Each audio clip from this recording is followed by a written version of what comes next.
আপনার যদি কখনো মনে হয় যে কেউ আপনাকে অবহেলা করছে, তখন আপনি জানবেন যে দোষটা কিন্তু তার নয়, দোষটা আপনার। কারণ আপনি তাকে আপনাকে অবহেলা করার অধিকার দিয়েছেন, তাই জন্যই সে আপনাকে আজকে অবহেলা করতে পারছে। সেই মানুষটির প্রতি আপনার ভালোবাসা, আপনার যত্ন, তার কোনো কিছুরই মূল্য সে আপনাকে দিচ্ছে না। তার কারণ আপনি তার কাছে নিজেকে অত্যন্ত সস্তা করে ফেলেছেন। সে ভেবেই নিয়েছে যে এগুলো আপনার করা কর্তব্য, তাই আপনি করছেন। আপনার ভালোবাসা সেই জন্যই তার চোখে পড়ছে না। সেই জন্য সবার প্রথমে আপনাকে আপনার নিজের মূল্য নির্ধারণ করতে হবে। আর এর জন্যে আপনাকে 3টে কাজ অবশ্যই করতে হবে। প্রথম, আপনাকে প্রতিবাদ করতে শিখতে হবে।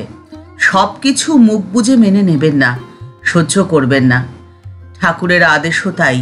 ঠাকুর বলে গেছেন, হোঁশ করতে দোষ নেই। এই সংসারে সকলেই সুযোগ সন্ধানী। আপনাকে ব্যবহার করার সুযোগ আপনি কখনো দেবেন না। প্রয়োজনে ব্যবহার করবে, আবার প্রয়োজন ফুরিয়ে গেলে আপনাকে ছুঁড়ে ফেলে দেবে। এতটাও সস্তা আপনি নন।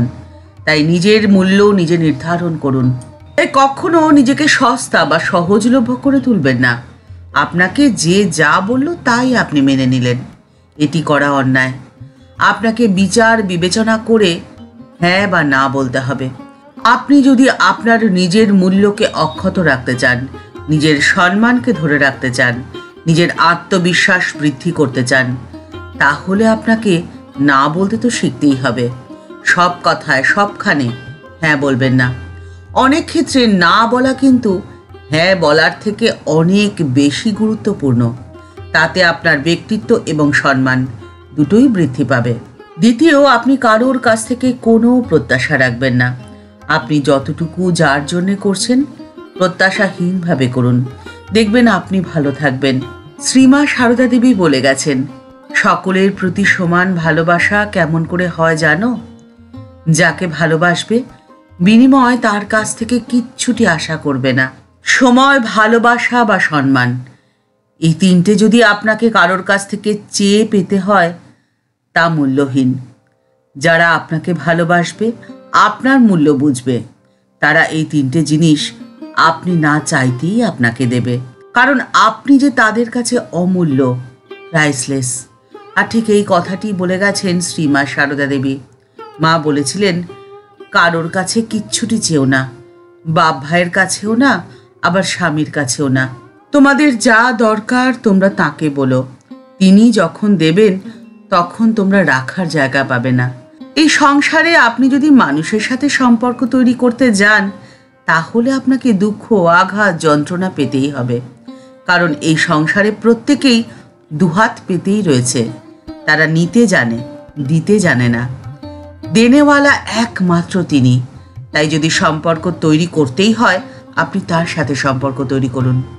তিনি যখন আপনাকে দেবেন, তিনি আপনার জন্য যেটি সব থেকে ভালো সেটিই নির্বাচন করবেন। আপনাকে তৃতীয় যে কাজটি করতে হবে সেটি হলো আপনাকে নিজেকে সম্মান করতে হবে, নিজেকে নিজে গুরুত্ব দিতে হবে, নিজেকে নিজে ভালোবাসতে হবে।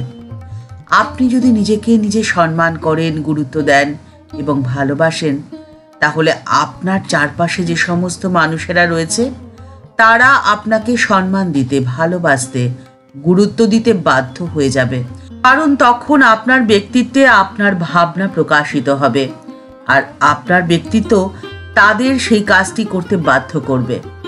আপনি নিজেকে অগোছালো রাখবেন না, সাজিয়ে গুছিয়ে পরিষ্কার পরিচ্ছন্ন করে রাখবেন। অর্থাৎ আপনি জায়গার জিনিস জায়গায় রাখবেন।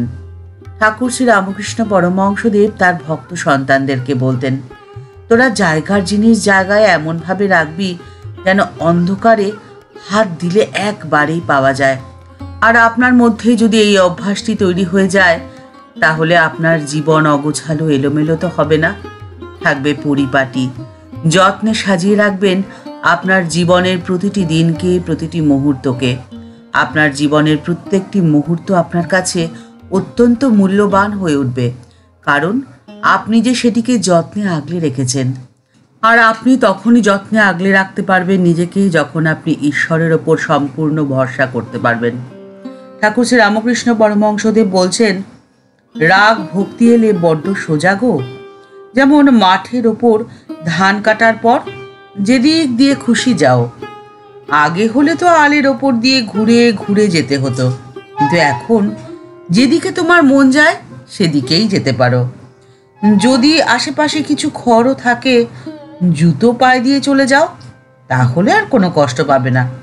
ঠাকুর বলছেন যে বিবেক, বৈরাগ্য আর গুরুবাক্যে বিশ্বাস, এই তিন যদি তোমাদের থাকে তাহলে আর তোমাদের জীবনে কোনো কষ্ট থাকবে না। ঠাকুর ও মায়ের বাণী অমৃত সমান। তাদের জীবন এবং আদর্শকে গ্রহণ করে আপনারা আপনাদের জীবনকে সাজিয়ে গুছিয়ে পরিপাটি করে রাখুন। তাহলে দেখবেন আপনাকে অবহেলা করার, আপনাকে লাঞ্ছনা করার কারোর সাহস হবে না। আপনি হয়ে উঠবেন সকলের সেরা, সকলের প্রিয় পাত্র। ঠাকুর মা ও স্বামীজির চরণে প্রণাম জানিয়ে আজকের পর্ব এই পর্যন্তই। দেখা হচ্ছে পরের একটি নতুন পর্বে। আজকের পর্বের উপস্থাপনা আপনার যদি ভালো লেগে থাকে লাইক বাটনটি প্রেস করে দিতে ভুলবেন না। আর আপনি যদি এই চ্যানেলে নতুন হয়ে থাকেন তাহলে চ্যানেলটিকে সাবস্ক্রাইব করে বেল বাটনটি ক্লিক করে দিয়ে অল বাটনটিতে ক্লিক করে দিতে পারেন।